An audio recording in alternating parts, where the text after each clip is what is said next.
नमस्कार विद्यार्थियों, मैं संतोष कुमार लेकर आया हूँ एक नया वीडियो। और वीडियो शुरू करने से पहले ये संदेश यही है कि आजकल जानते ही आप कोरोना वायरस फैला हुआ है, उसके संक्रमण से बचने के लिए तमाम आपको उपाय जो हैं वो पता हैं कि जब भी घर से बाहर जाएँ, मास्क पहन कर जाएँ, सार्वजनिक स्थलों पर मास्क पहनें, घर से बाहर जाते समय अपने साथ में हैंड सैनिटाइज़र की बॉटल ज़रूर रखें। उसके बाद किसी भी व्यक्ति से मिलते समय 2 गज या 6 फीट की शारीरिक दूरी बनाए रखें। किसी से गले ना मिलें या हाथ ना मिलाएँ। इसकी बजाय आप हाथ जोड़कर प्रणाम करें या नमस्ते करें। तो और समय-समय पर आप अपने हाथ साबुन और पानी से धोते रहें। तो साबुन पानी से धोते रहें। तो आइए शुरू करते हैं एक नया वीडियो। तो आइए शुरू करते हैं ये वीडियो जो कि शिक्षा निदेशालय, राष्ट्रीय राजधानी क्षेत्र दिल्ली द्वारा दी गई जो वर्कशीट है, विषय सामाजिक विज्ञान, राजनीतिक विज्ञान, वर्कशीट 13, ठीक है? तिथि 9 नवंबर 2020, कक्षा 7। विद्यार्थी का नाम, यहाँ पर मैंने एग्ज़ाम्पल के लिए कोई नाम लिख दिया है, वहाँ आप अपना नाम लिखिएगा। अध्यापक का नाम, यानी कक्षा अध्यापक के नाम में आप अपने कक्षा अध्यापक का नाम लिखिएगा। और आइए शुरू करते हैं, समानता, ठीक है? तो आपकी वर्कशीट में एक चित्र दिया गया है, जो यहाँ पर मैंने नहीं लगाया है। जब आप मेरा आग्रह हमेशा यही रहता है कि जब भी आप वीडियो देखें, मेरा ये वीडियो, तो अपनी वर्कशीट को लेके बैठें।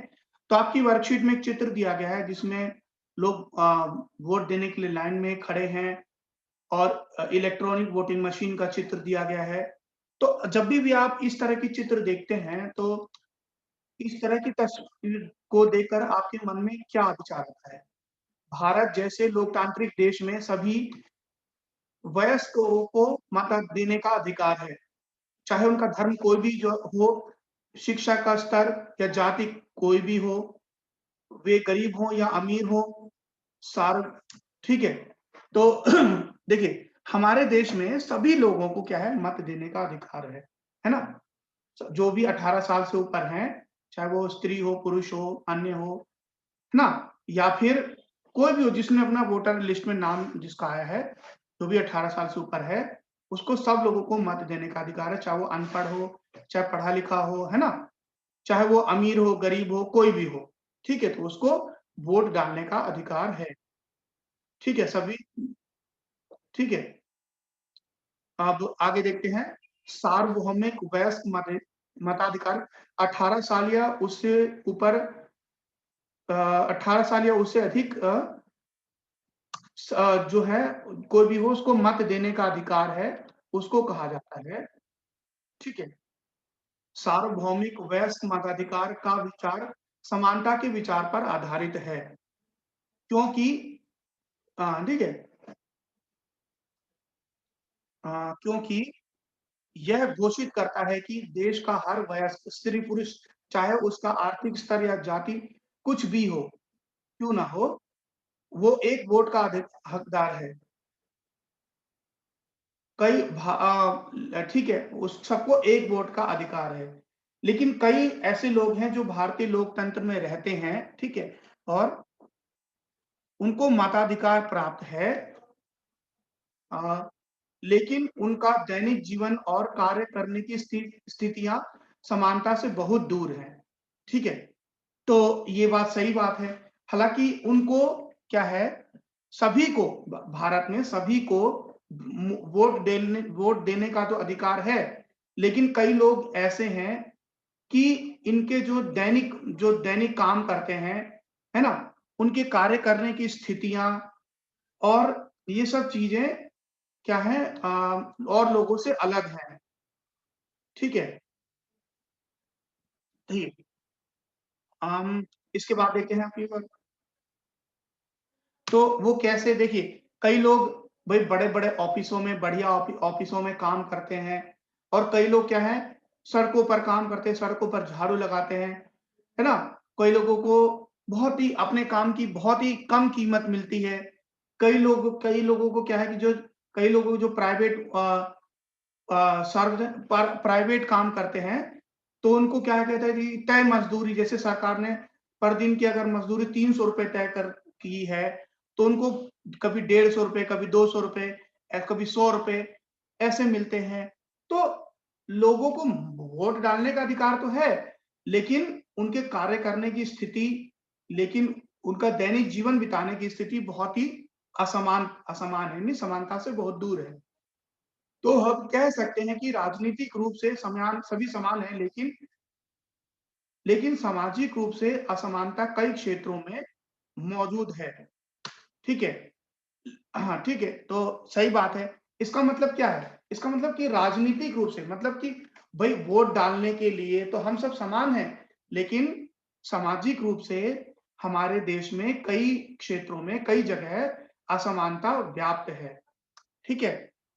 तो अब देखते हैं कई लोगों की, ठीक है, देखिए, अक्सर कई कुछ लोगों के साथ असमानता का व्यवहार बस इस कारण होता है कि उनका जन्म किसी जाति, धर्म या लिंग में हुआ है और वह उच्च वर्ग के हैं, मध्य वर्ग के हैं या निम्न वर्ग के हैं। ठीक है? तो मतलब कुछ लोगों के साथ असमानता का व्यवहार क्यों होता है कि भई देखिए, वो अमीर हैं, मतलब देखो, कई लोग क्या कहते हैं जाति-पाति में, कई लोग ऊँची जाति के हैं। क देखिए, कई लोग असमानता का व्यवहार क्यों होता है कई लोगों के साथ कि भई वो कई लोग ऊँची उच्च वर्ग के हैं, कई लोग निम्न वर्ग के हैं, मतलब है ना? कई लोग ऊँची जाति के हैं, कई लोग नीची जाति के हैं, सो कॉल्ड मतलब नीची जाति के लोग हैं। कई लोग पैसे से बहुत ज़्यादा संपन्न हैं, भाई बहुत पैसा है, कई लोगों के पास कम पैसा है, गरीब हैं। तो इस आधार पर भी असमानता का व्यवहार होता है। मतलब अगर आप ये समझ लीजिए कि अगर आप ये सोचते हैं कि आप भई अमीर अमीर लोगों से तो आप बहुत अच्छे से बात करेंगे, जी सर कह के, और गरीब लोगों से आप क्या करेंगे, बहुत ही निम्न तरीके से बात करेंगे, "अबे जा, उधर से, तू क्या कर रहा है ये?" तो ये भी एक प्रकार की असमानता है, ठीक है? भई आप क्या होता है, पैसे वालों को तो हर चीज़ अच्छे से मिल जाती है। अ, बिल्कुल सब पैसे वालों के लिए सारी सुविधा है, और जो गरीब लोग हैं उनके लिए सुविधाएँ कम हैं, है ना? उनको अच्छी जो सुविधाएँ वो नहीं मिल पाती हैं। पढ़ने-लिखने को अच्छी क्वालिटी की जो शिक्षाएँ नहीं मिल पाती है, तो ये भी एक क्या है, असमानता है।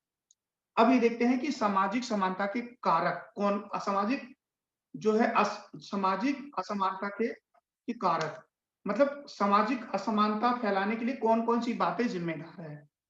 किन-किन बातों को लेकर के सामाजिक असमानता होती है, ये देखते हैं। ठीक है?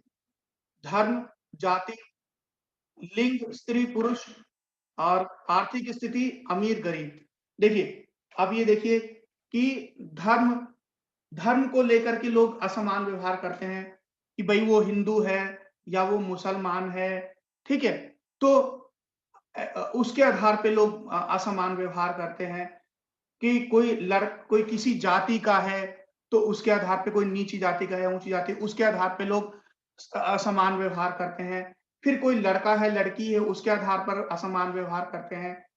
फिर गरीबी मतलब आर्थिक आर्थिक स्थिति, मतलब किसके पास कम पैसा है, किसके पास ज़्यादा पैसा है, यानी कोई अमीर है, गरीब है, उस आधार पर भी लोग असमान व्यवहार करते हैं, है ना? करते हैं कि नहीं करते? देखिए, लोग क्या करेंगे भई, जिसके पास पैसा ज़्यादा है, अब जैसे मान लीजिए बड़े-बड़े रेस्टोरेंट के मालिक के पास जाएँगे वो लोग, तो उससे बहुत अच्छे से बात करेंगे, और वहीं उसी वहाँ के वेटर से अच्छे से बात नहीं करते, है ना? अब ये क्या होगा, क्या करते हैं, गरीब सब्जी वाले से मोल-तोल करेंगे और ऊँचे-ऊँचे रेस्टोरेंट में जाकर के वेटर को टिप देते हैं। ये भी तो एक असमान व्यवहार है ना? तो ये है बच्चों। अब देखते हैं, जब लोगों के साथ साथ असमानता का व्यवहार होता है, तो उनकी गरिमा को ठेस पहुँचती है, ठीक है? और हर कोई सम्मान और गरिमा का हकदार होता है। ठीक है, बिल्कुल सही बात है। किसी के साथ भी अगर असमानता का या भेदभाव का व्यवहार होता है, तो उसकी गरिमा को, उसकी इज़्ज़त को ठेस पहुँचती है। अभी मान लीजिए आपके साथ ही कोई ऐसा व्यवहार करे कि भई आप गरीब माता-पिता के बेटे हैं, तो आपको कोई स्कूल दाखिला देने से इनकार कर दे। कहे कि भाई आप गरीब के बच्चे हैं, आप इस स्कूल में नहीं पढ़ सकते, तो आपको बुरा लगेगा ना। होता भी है बच्चों, भाई पब्लिक स्कूलों में क्या होता है, बड़े-बड़े पैसे वाले बच्चे के बच्चे पढ़ते हैं, गरीबों के बच्चे नहीं पढ़ पाते। वो तो ये है कि एक कानून है शिक्षा का अधिकार, राइट टू एजुकेशन 2009 में जो लागू हुआ था, 9-10 में, तो उसमें 25% जो है गरीब लोगों के बच्चों को पब्लिक स्कूलों में भी, प्राइवेट स्कूलों में पढ़ने का अधिकार है।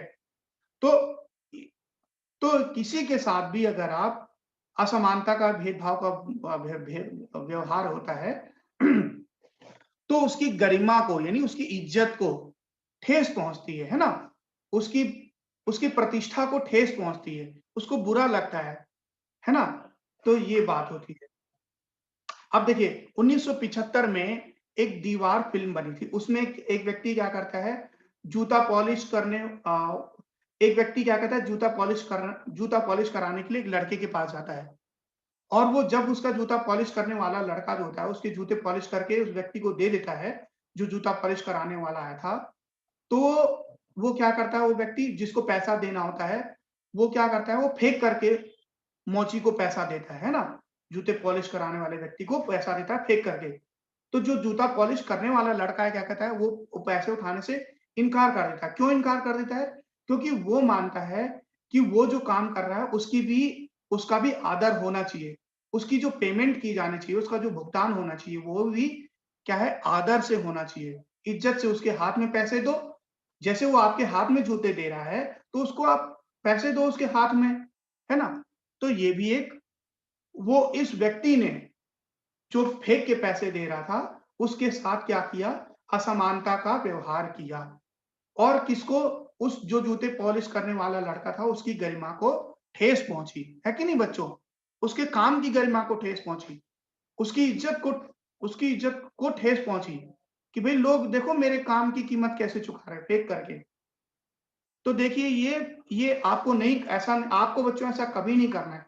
आप जब भी किसी से कोई काम कराते हैं, किसी से कोई सेवा लेते हैं, तो उसको उसके हाथ में इज़्ज़त से पैसे दीजिए, है ना? इज़्ज़त से बात कीजिए उससे, ठीक है? आप देखिए अच्छा, अब देखिए कुछ शब्द दिए हैं कि वयस्क 18 साल या उससे अधिक आयु का व्यक्ति, 18 साल या उससे ऊपर की आयु का कोई भी व्यक्ति होगा तो उसको हम वयस्क कहेंगे, ठीक है? समानता, बराबर होने की अवस्था, विशेष स्थिति या अवसरों की समानता, ठीक है? अब मतलब समानता भई समानता का मतलब क्या? हर कोई बराबर है, किसी को कोई विशेष अधिकार नहीं मिलेंगे, है ना? तो ये है, सबको क्या है वोट डालने का समान अधिकार मिलेगा, किसी के साथ कोई भेदभाव नहीं होना चाहिए, है ना? तो ये है क्या है? तो ये है समानता। अब देखते हैं गरिमा। इसका तात्पर्य अपने आप को और दूसरे व्यक्तियों को समान रूप से योग्य समझने से। मतलब ये है बच्चों कि जैसा आप अपने आप को समझते हैं, दूसरों को भी आपको वैसा ही समझना पड़ेगा। मतलब अगर आप ये चाहते हैं कि आपका आपका आदर होना चाहिए, आपकी इज़्ज़त होना चाहिए, तो आपको दूसरों को भी इज़्ज़त व आदर देना पड़ेगा। तभी इसका मतलब होता है गरिमा। मतलब कि आपको अपने आप का भी सम्मान करना है और दूसरों का भी सम्मान करना है, ठीक है? लोकतंत्र एक सरकार जिसमें लोगों में सर्वोच्च शक्ति निहित होती है, उसके द्वारा प्रत्यक्ष या अप्रत्यक्ष रूप से प्रतिनिधित्व की एक प्रणाली की प्रतिनिधित्व की एक प्रणाली के माध्यम से ठीक है? और आभास किया जाता है जिसमें आम तौर पर समय-समय पर होने वाले स्वतंत्र चुनाव सम्मिलित होते हैं। ठीक है? मतलब एक लोकतंत्र की वो प्रणाली जिसमें क्या होता है एक सरकार होती है और उसमें लोग अपने लिए प्रतिनिधि चुनते हैं। मतलब उनके उनकी तरफ से देश का शासन चलाने के लिए जो व्यक्तियों को उनको चुनकर भेजा जाता है संसद में, है ना? और जिसके लिए क्या होना चाहिए समय-समय पर चुनाव होते हैं। जैसे भारत में हर 5 साल में चुनाव होते हैं, तो समय-समय पर स्वतंत्र चुनाव होने चाहिए। किसी का दबाव नहीं होना चाहिए कि तुम इसको वोट दो, तुम उसको वोट दो, है ना? आप देखिए, एक क्रियाकलाप है कि अपनी पाठ्य पुस्तक से किनकी कुछ कहानियां पढ़ें, कांता की कहानियां पढ़ें, श्रीमती अंसारी की कहानियां पढ़ें और ओम प्रकाश वाल्मीकि की कहानियां आपको पढ़नी है, ठीक है? तो देखते हैं और प्रश्न उत्तर निम्नलिखित प्रश्नों का उत्तर दीजिए।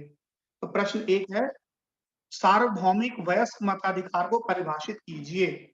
अब देखते हैं उत्तर 1, उत्तर 1 कौन सा देखिए, जब किसी देश में 18 साल या उससे ऊपर के व्यक्ति को बिना किसी भेदभाव के अपने प्रतिनिधियों के चुनाव में समान रूप से सब लोगों को समान रूप से वोट डालने का अधिकार मिलता है, तो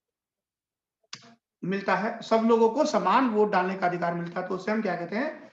सार्वभौमिक मताधिकार कहते हैं। प्रश्न 2, क्या आप चुनाव में वोट डाल सकते हैं? यदि नहीं तो क्यों? तो नहीं, हम चुनाव में वोट नहीं डाल सकते, ठीक है?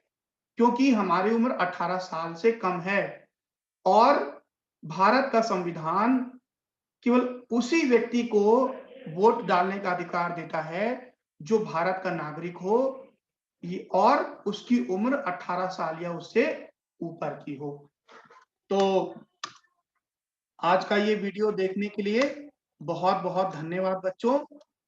आगे फिर मिलेंगे एक नए वीडियो में। तो तब तक आप घर पे रहिए और सुरक्षित रहिए। बहुत-बहुत धन्यवाद।